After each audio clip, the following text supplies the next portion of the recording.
मीरा जी के गहने नहीं मिल रहे थे। पूरे घर में हड़कंप मच गया। कम से कम 6 लाख के गहने अचानक चोरी कैसे हो सकते हैं? मीरा जरा ध्यान से देखो, तुमने ही कहीं रख दिए होंगे।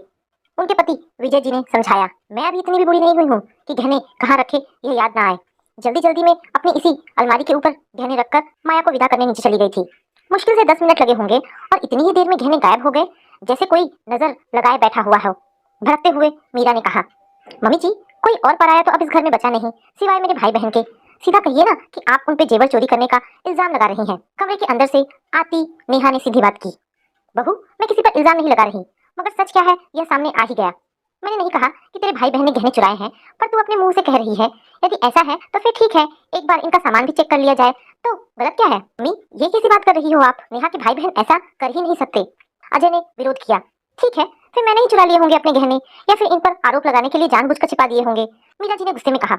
मम्मी प्लीज इस तरह मत कहो, चलो मैं आपके गहने ढूंढता हूँ। हो सकता है अलमारी के पीछे गिर गए हो या हड़बड़ी में गलती से कहीं और रख दिए हो। मम्मी, कई दफा इंसान दूसरे काम करते करते कोई चीज कहीं रखकर भूल भी जाता है। चलिए पहले आपका कमरा देख लेता हूँ। नेहा या उसके भाई बहन को बुरा ना लगे ये सोचकर अजय ने पहले अपनी माँ के कमरे में गहनों को अच्छी तरह खोजा। एक एक कोना देख लिया पर उनके जेवर कहीं नहीं मिले। फिर उसने पूरे घर में गहनों को तलाश लिया। कहीं भी गहने न मिलने पर मीरा ने नेहा के भाई बहन के बैग खोलने का आदेश दे दिया। थक कर अजय ने उनका बैग खोला और पूरी तरह से तलाशी भी ली, मगर गहने वहां भी नहीं मिले। मीरा जी ने फिर भी आरोप वापस नहीं लिया, उल्टा तीखी बात यह कह दी कि उन्होंने जेवर कहीं छिपा दिए होंगे। इधर नेहा के साथ साथ उसके भाई बहन अंकित और अंकिता को भी इस तरह तलाशी ली जाने की घटना से बहुत दुख हुआ। दोनों नाराज होते हुए उसी दिन की ट्रेन लेकर अपने शहर को निकल गए। जाते समय अंकित ने साफ शब्दों में अपनी दीदी से कहा था, दीदी हम जानते हैं इस सब के पीछे जीजू या आपका कोई हाथ नहीं। हम चाहते हैं आप अपने ससुराल में खुशहाल जीवन जिए, पर हम दोनों भाई बहन अब इस घर में कभी भी कदम नहीं रखेंगे। भाई की बात सुनकर नेहा की आंखों से आंसू बह निकले थे। अजय ने उसे गले से लगा लिया था। नेहा का गुस्सा 7वें आसमान पर था। अजय भी खुद को दोषी मानकर बुझा बुझा सा नेहा के आगे पीछे घूम रहा था। मीरा जी अभी भी चिढ़ी हुई अपने कमरे में बैठी थी और अजय नेहा को शांत कराने की कोशिश में लगा था। नेहा की शादी सहजता से नहीं हुई थी। उसे अजय को जीवन साथी बनाने के लिए काफी पापड़ बेलने पड़े थे। दोनों को कॉलेज टाइम में ही एक दूसरे से प्यार हो गया था। पहली नजर के प्यार को दोनों ही उम्र के बंधन में बांधना चाहते थे, मगर दोनों के ही घर वाले इसके लिए राजी नहीं थे। काफी मान मवल और इमोशनल ड्रामे के बाद किसी तरह नेहा के घर वालों ने तो अपनी सहमति दे दी, मगर अजय के घर वालों की सहमति अभी भी बाकी थी। अजय की माँ मीरा देवी किसी भी हाल में दूसरी जाति की बहू को अपने घर में लाने को तैयार नहीं थी। उनका कहना था कि कल को अजय के छोटे भाई बहन भी इसी तरह उसका देखा देखी कदम उठाएंगे, इसीलिए वह अजय को लव मैरिज की इजाजत नहीं दे सकती थी। अजय के पिता इस मामले में थोड़े आधुनिक विचार के थे। उनके लिए बेटे की खुशी ज्यादा मायने रखती थी। उनकी स्वीकृति पाकर अजय ने नेहा के साथ कोर्ट मैरिज करने का फैसला लिया। जब मीरा जी को यह बात पता चली तो उनका गुस्सा 7वें आसमान पर चढ़ गया। उन्हें इस बात पर बहुत गुस्सा आ रहा था कि पति ने उनकी इच्छा के विपरीत बेटे को लव मैरिज के लिए इजाजत दे दी। मीरा जी को इस बात पर भी काफी गुस्सा था कि वह बेटे की शादी का हिस्सा भी नहीं बन पाई। एक माँ के लिए बेटे की शादी का मौका बहुत खास होता है। कुछ दिन इसी तरह बीत गए। नेहा घर में बहू बनकर आ गई थी, मगर ना तो घर में शादी की रौनक हुई और ना ही रिश्तेदारों को न्योता मिला। नई बहू का गृह प्रवेश भी हो गया और घर में हंसी खुशी का माहौल भी नहीं बन सका। नेहा समझ नहीं पाती थी कि वह घर के हालातों को नॉर्मल कैसे बनाए। उसे पता था कि मम्मी जी उसे पसंद नहीं करती, फिर भी वह अपनी तरह से सास ससुर का पूरा ख्याल रखती और उनका दिल जीतने की पूरी कोशिश करती। मीरा जी अलग कमरे में बंद रहती तो विजय जी को भी संकोच में बहू से ज्यादा बातें नहीं करते। अजय पहले की तरह ऑफिस चला जाता और देवर यानी अभय और ननद रिया का अधिकांश समय कॉलेज में ही बीतता। धीरे धीरे विजय जी नेहा के बात व्यवहार से काफी प्रभावित रहने लगे। मीरा जी की नाराजगी भी कम होने लगी थी, मगर उनका मुंह इस बात पर अभी भी फूला हुआ था कि बेटे की शादी भी हो गई और घर में कोई रौनक भी नहीं हुई। सब कुछ सूना सूना सा रह गया। इसका सोल्यूशन भी विजय जी ने निकाल लिया। मीरा, क्यों ना हम अपने बेटे का रिसेप्शन धूमधाम से करें, उसमें सारे रिश्तेदार भी आ जाएंगे और घर में रौनक भी हो जाएगी। मीरा जी ने यह बात स्वीकार कर ली। सही मौका देखकर रिसेप्शन का आयोजन किया गया। मीरा जी ने इसमें अपनी सारी अधूरी तमन्नाएं पूरी की। खान पान और सजावट का शानदार प्रबंध किया गया। नए कपड़े, जेवर और रिश्तेदारों की जमावट के बीच वह पुराने दर्द भूल गई। कई दिनों तक मेहमानों का आना जाना लगा रहा। हंसी ठहाकों की मजलिस के बीच घर में एक नए माहौल की शुरुआत हुई। विजय जी को लगने लगा कि अब सब कुछ ठीक हो जाएगा। उनकी तरह मीरा जी भी नेहा को दिल से स्वीकार कर लेंगी। नेहा के घर वालों से मेलजोल बढ़ाने और मीरा के फूले मुंह को छिपाने के लिए विजय जी ने नेहा के भाई बहन को 10-15 दिन के लिए घर में ही रोक लिया। नेहा का भाई अंकित काफी मजाकिया स्वभाव का था, तो बड़ी बहन अंकिता नाच गाने में बहुत होशियार थी। अजय की बहन रिया और भाई अभय भी अंकित और अंकिता के साथ खूब मस्ती धमाल करते। 5-6 दिन इसी तरह धुमाल मस्ती में बीत गए। नेहा और अजय भी नए माहौल का मजा ले रहे थे। मीरा जी भी नॉर्मल रहने लगी थी। सब कुछ अच्छा चल रहा था कि इसी बीच गहनों की चोरी वाली घटना ने सबको सकते में डाल दिया। हंसी खुशी और मस्ती का माहौल कुछ ही देर में तनावपूर्ण हो गया था। अंकित और अंकिता उसी शाम अपने घर चले गए थे और नेहा बिल्कुल खामोश सी हो गई थी। मीरा जी का बड़बड़ाना चालू रहा, जबकि अजय नेहा को नॉर्मल करने के प्रयास में लगा रहता। विजय जी अपने कमरे में उदास से बैठे रहते। उन्होंने सोचा था घर में हंसी खुशी आएगी, पर हो गया था उल्टा। समय के साथ जख्म भरते गए। मीरा जी और नेहा सामान्य व्यवहार करने लगी थी, मगर एक दूसरे के प्रति उदासीनता लंबे समय तक कायम रही। करीब 4-5 महीने इसी तरह गुजर गए। एक दिन अजय घर लौटा तो उसके चेहरे पर एक अलग ही तरह का सुकून और खुशी के भाव थे। आते ही उसने नेहा से कहा, मैंने बताया था ना कि बेंगलोर में एक जगह खाली है और उसके लिए मैंने महीनों पहले ट्रांसफर की अर्जी दी थी, वो आज अप्रूव हो गई है। इस महीने की 30 तारीख को मुझे वहाँ के ब्रांच ऑफिस को ज्वाइन करना है। सुनकर नेहा का चेहरा भी खिल उठा।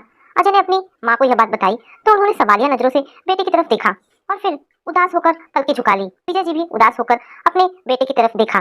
दोनों समझ रहे थे कि अजय के इस फैसले की वजह क्या है, पर वे कहते भी तो क्या। अजय और नेहा बेंगलोर शिफ्ट हो गए। इसके 1-2 साल बाद ही अजय के भाई अभय को मुंबई यूनिवर्सिटी में दाखिला मिल गया। वह इंजीनियरिंग करने वहां चला गया और जल्द ही उसे वहां पर एक जॉब भी मिल गई। 3 साल में छोटी बहन रिया की भी शादी हो गई। अब घर में केवल विजय जी और मीरा जी ही रह गए थे। समय इसी तरह गुजरता गया। नेहा और अजय को बेंगलोर आए करीब 8 साल बीत चुके थे। उनको एक प्यारी सी बेटी भी हुई जो अब 5 साल की हो चुकी थी। एक दिन अजय के पास विजय जी का फोन आया। वे काफी दुखी स्वर में बोल रहे थे, बेटा तेरी माँ की तबीयत बहुत खराब है, उसे कैंसर। कहते कहते विजय जी रो पड़े। यह क्या कह रहे हैं पापा, सही से बताइए क्या हुआ माँ को। पापा प्लीज रोइए मत। बेटा उसे ब्लड कैंसर हो गया है। कुछ दिनों से न ढंग से खा पी रही है और न ही कोई काम कर पाती है। तुरंत उल्टी हो जाती है, खून भी निकलता है। इतनी कमजोर हो गई है कि क्या बताऊं। डॉक्टर ने सर्जरी और कीमोथेरेपी के लिए कहा है, पर बेटा मैं अकेले सब कुछ कैसे संभालूं। चिंता मत करो पापा, मैं कुछ करता हूँ। पहले आप यह बताओ कि अभय ने क्या कहा, क्या वो आ सकता है। नहीं बेटा, वह कह रहा था कि उसके ऑफिस में अभी 6 महीने की ट्रेनिंग है। मैंने कहा कि बहू को भेज दे तो कह रहा था कि वह भी तो वर्किंग है, ऑफिस छोड़कर कैसे आएगी। हमने रिया से भी कहा था, पर उसने कहा कि उसका बच्चा अभी बहुत छोटा है। कह रही थी कि बच्चा माँ को परेशान करेगा। कोई बात नहीं पापा, आप चिंता ना करो, मैं नेहा से बात करता हूँ। हो सका तो वह अपने स्कूल से 1 महीने की छुट्टी लेकर माँ के पास पहुंच जाएगी। बेटा देख ले, हमें अभी किसी की जरूरत तो बहुत है, पर बहू भी तो स्कूल शिक्षिका है, वर्किंग है, उसकी नौकरी पर असर ना पड़े तभी भेजना। वैसे भी बहू के साथ हमने जो सलूक किया था उसके बाद हमारा कोई हक नहीं कि हम उसे बुलाए। ऐसी बात क्यों कर रहे हैं पापा, मैं बात करके बताता हूँ। अगले दिन ही अजय ने फोन करके बताया कि पापा नेहा ने माँ की सेवा के लिए 1 महीने की छुट्टी ले ली है, जरूरत पड़ी तो छुट्टी आगे बढ़ा लेगी। मैं भी 1 हफ्ते के लिए आ रहा हूँ। 2 दिन बाद ही अजय और नेहा घर पहुंच गए। मीरा जी बिस्तर पर पड़ी हुई थी, नौकर भी छुट्टी पर जा चुका था। नेहा ने सबसे पहले नहा धोकर पूरे घर की साफ सफाई की, फिर मीरा जी को अच्छी तरह नहलाकर कपड़े बदले, उनके बेड का कवर, पिलो कवर आदि निकालकर धो दिए, नए चादर बिछाए, पर्दे आदि धोए। अगले दिन ही अजय मीरा जी को लेकर अस्पताल पहुंचा। संभावित इलाजों के बारे में बात की। अभी मीरा जी को कीमोथेरेपी दी जा रही थी। अजय ने डॉक्टर से हर मसले पर सलाह मशवरा कर बेहतर इलाज का इंतजाम कराया। 1 हफ्ता रुककर वह वापस चला गया और नेहा मन लगाकर मीरा जी की सेवा करती रही। मीरा जी फिलहाल अपने काम करने में भी समर्थ नहीं थी। कई बार कपड़े में उल्टी कर देती तो कभी कपड़े गंदे हो जाते। खुद पर कंट्रोल नहीं रख पाती। पर नेहा हर तरह की परेशानियों में सास के साथ खड़ी रही। उनकी बैसाखी बनकर वह इस तकलीफ के समय में उनका सहारा बनी हुई थी। हमेशा उन्हें खुश रखने की कोशिश करती। शरीर की तकलीफों के साथ साथ मन की तकलीफें भी घटाने के प्रयास में लगी रहती। कभी मालिश करती तो कभी चंपी। समय इसी तरह गुजरता रहा। मीरा जी नेहा को दिन रात आशीर्वाद देती रहती। उनको अपने किए पर बहुत शर्मिंदगी महसूस होती कि जिस बहू के परिवार पर चोरी का इल्जाम लगा दिया था, आज केवल वही उनके काम आ रही है। वह चाहती तो दूसरों की तरह आने से मना भी कर सकती थी, पर उसने ऐसा नहीं किया। वह घर को और मीरा जी को ऐसे संभाल रही थी कि जैसे कभी कुछ हुआ ही ना हो। एक दिन मीरा जी बैठे बैठे रोने लगी। नेहा ने बहुत पूछा कि आखिर रोने की वजह क्या है, मगर वो सिर्फ रोती रही। उन्हें बहुत देर तक फफक फफक कर रोता देखकर नेहा बेचैन हो गई। वह ससुर विजय जी को बुलाकर लाई। विजय जी पत्नी को चुप कराने लगे। फिर नेहा से बोले, बात यह है कि इनकी बहन इन्हें देखने आना चाहती है, पर इन्होंने अपनी बहन से मिलने से इनकार कर दिया। अब मुझे समझ नहीं आ रहा था कि जो बहन इनके दिल के इतनी करीब रही है, उनसे ही यह मिलना क्यों नहीं चाहती। रो भी रही है और मिलना भी नहीं है। पापा आप मम्मी जी से आराम से बात कर लो, मैं बाहर चली जाती हूँ, शायद वह आपसे रोने का कारण बता लें। कहकर नेहा कमरे से बाहर निकल गई। विजय जी ने जब अकेले में मीरा जी से वजह पूछी तो मीरा जी रोती हुई बोली, आज मुझे बहुत पश्चाताप हो रहा है। मैंने नेहा और उसके निर्दोष भाई बहन के साथ जो किया वह माफी के लायक भी नहीं। यानी तुमने जानबूझकर? हाँ, मैंने जानबूझकर उन पर आरोप लगाया था, पर यह सब मेरे दिमाग की उपज नहीं थी। सच मानो मैंने यह सब अपनी बहन के कहने पर किया था। मेरी बहन ने ही मुझे सलाह दी थी कि यदि तुम नेहा को घर से निकलवाना चाहती हो तो उसके घर वालों पर आरोप लगाओ, उन्हें बेइज्जत करो। कहते कहते वो फिर से रोने लगी। विजय जी आश्चर्य से उनका चेहरा देखते रह गए। हाँ, दीदी ने ही मुझे कहा था कि बहू को अजय और अपने पति के मन से उतारने के लिए उसके घर वालों पर चोरी का इल्जाम लगा दो। वह खुद ही शर्मसार होकर घर छोड़ देगी। अजय भी पत्नी से झगड़ा करेगा और नेहा के घर वाले भी फिर दोबारा इधर का रुख नहीं करेंगे। तुम ऐसा कैसे कर सकती हो मीरा? अपनी बहन के कहने पर तुमने 2 निर्दोष बच्चों के ऊपर इल्जाम लगा दिया। तुम्हारी योजना पूरी भी हो गई, दोनों बच्चे दोबारा कभी भी हमारे घर नहीं आए।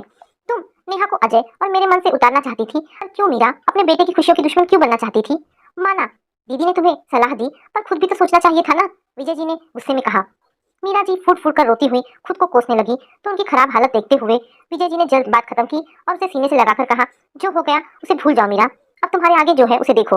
तुम्हारी बहू तुम्हारी दिन रात सेवा कर रही है, बस उसे जी भरकर आशीर्वाद दे लो। तुमने जो गलत किया उसका पछतावा खत्म हो जाएगा। पछतावा तो तब खत्म होगा जब दोनों बच्चे फिर से इस घर में आए। प्लीज आप नेहा को समझाओ ना, वो अपने भाई अंकित और बहन अंकिता को फिर से हमारे घर में बुलाए। मैं एक बार उनसे माफी मांग लूं। पहले तो तुम्हें नेहा से माफी मांगनी चाहिए मीरा, मैं नेहा को बुलाकर लाता हूँ। विजय जी ने नेहा को बुलाया तो वह दौड़ी आई।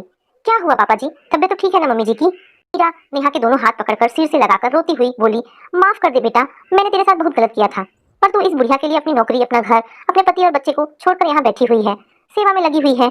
अरे पगली, इतनी सेवा तो बेटी भी नहीं करती, और तू अपनी कुटिल दुष्ट सास के लिए इतना कर रही है।